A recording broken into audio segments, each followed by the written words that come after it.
Good day everyone, I'm Fuljan B. Antonio and I'm here to present my test case for catering reservation application. So let's start. Na tayo 101 responses now. Nag-answer of 13 questions regarding sa catering reservation application. So, manay. There is a login functionality, valid user login. Can a user successfully login in valid credentials? Expected response: the user should be able to log in and successfully authentication. They should be directed to the system's main dashboard. So diri sir no ang ilang answer kay is natay 99 respondents no nga nagpili og excellent nya kuan duha sa good sa ato na ta. Invalid user login, incorrect password. What happens when a user enters an incorrect password? Expected response: the system should display an error message indicating that the password is incorrect and prompt the user to retry or reset their password. So dali no sa atong 101 responses no, ang ni-select og excellent is 97 person, tapos good is 3 nya, acceptable is 1. Sa reservation creation question: can users easily create a new catering reservation? Expected response: the user should be able to navigate to the reservation section, input required details, date, time, location, etc., and successfully create a reservation system. The system should confirm the reservation and display relevant details. So dito na ang atong kanong gipili sa respondents is ang excellent 97%. Nya diri sa number 4 is availability and conflict question: how does the application handle conflicting reservation for the same date and time? The system should prevent users from booking conflicting reservations. A clear error message should be displayed guiding the users to choose the unavailable time slot. So diri lang gipili gyapon is ang excellent, which is 95% siya sa respondents. Number 5, package selection: can users browse and select catering package during the reservation process? Response: users should be able to view packages, select desired items, and see a summary of their choices before confirming the reservation. So there is sa tuang responses no, natay 99 excellent and ipili sa respondents. Customization options: does the application allow users to customize menu items or quantities? Expected response: the system should provide options for users to customize menu items, adjust quantities, and see real-time updates in the pricing and summary.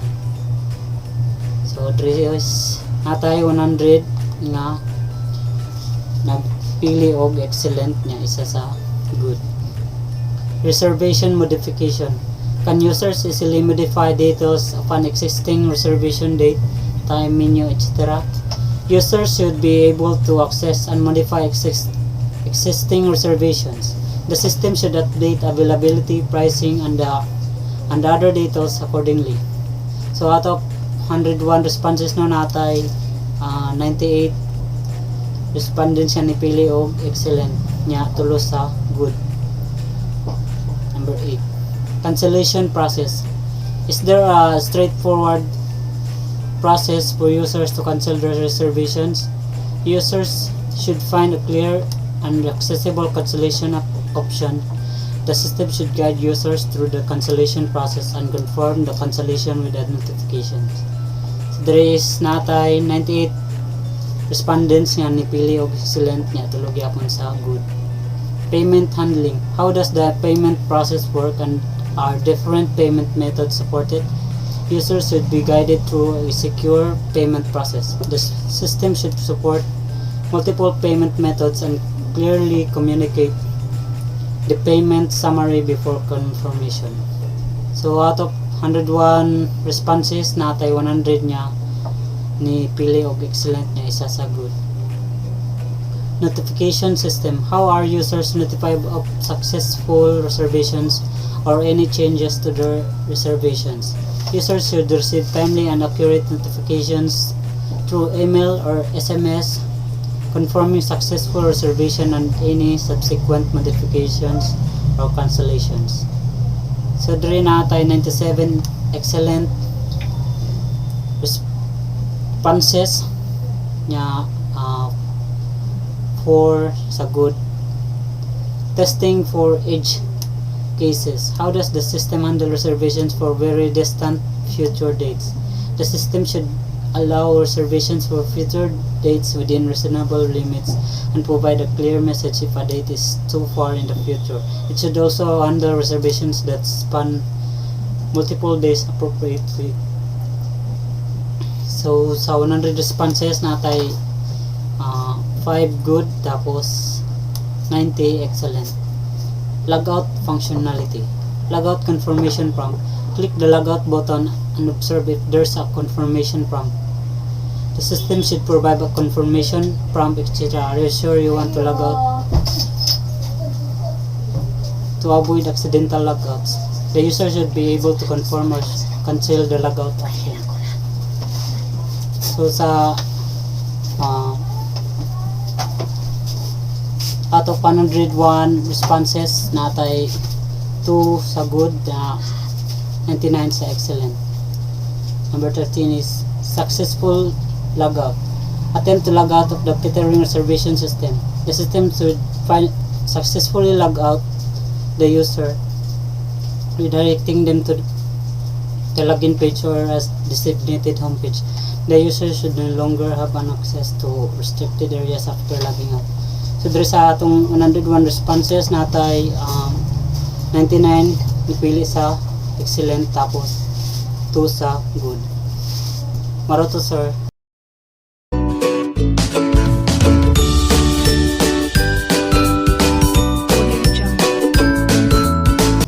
So manay ako ang prototype.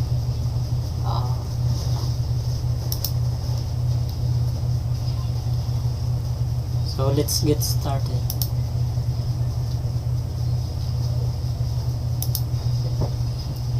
First, log in your email and password, but if you don't have an account yet, you can just create it. Go to register. You will need to fill up the form to create an account.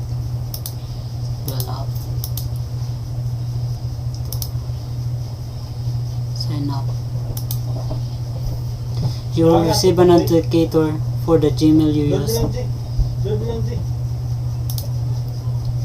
So, after creating an account, you need to log in.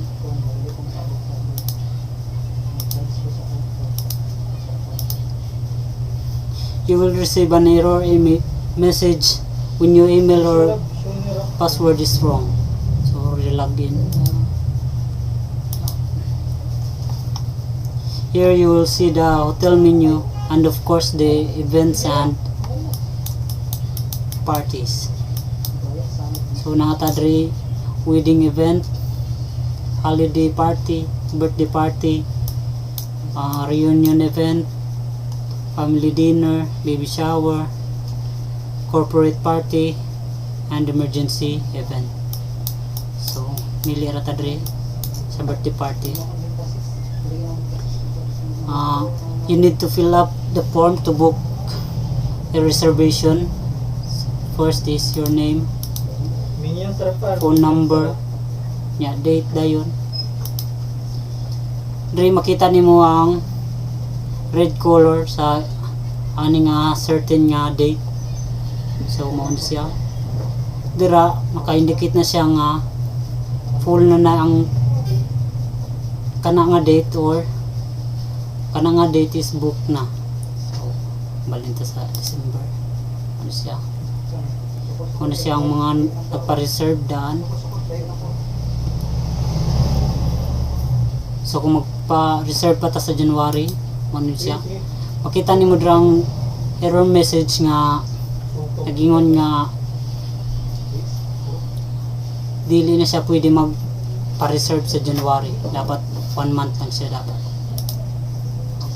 So, dre mamili ta 6 on nya time niya dire ano siya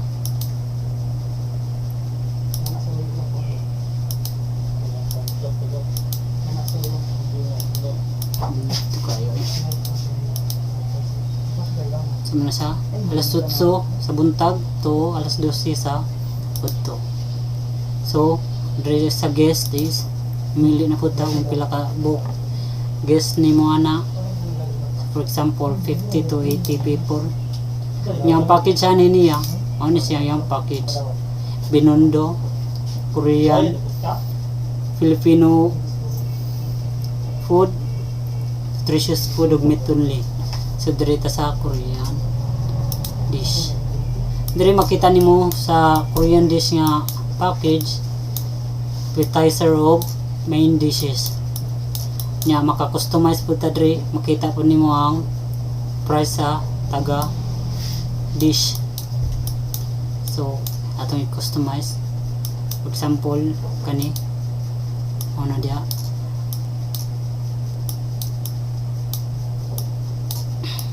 dire makita na nimo ang package price ano 59,999 nya gi-minus sa katong mga dishes nga gipang exclude sa order. So dire na tay instruction, dire maghatag og instruction kung unsa ba no. Depende sa imo ako ibot niya ng kuan ato. Tapos tara kung man mo setan sa imong form book na dayon diri makita nimo ang book summary niya basig na kay utrohon. Next diri sa book summary nakabutang po ang payment method. Natay tulo ka payment method which is debit or credit card, GCash or Paymaya. So atong gamiton nani is GCash. Book now. Dire maka-receive ka og notification sa GCash which is login to pay the with GCash. Ano siya? Atong ibutang ang number nato. Next dire magkuan siya og authentication code. So lato na nimo nga moabot tong code sa imong number tapos mo atong ibutang dire.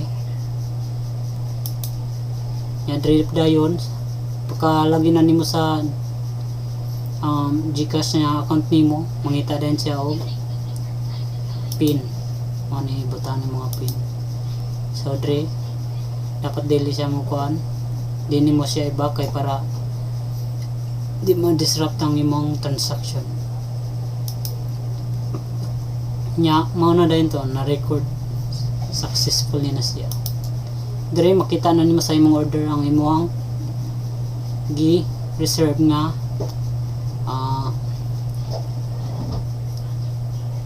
date nimo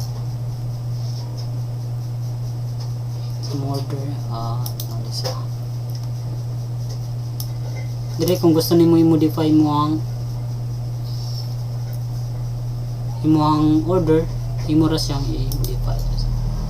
Untahay nagtaghanday mo ang guest Andrea dire pud sa package kung nakay dugang nga pagkaon ato.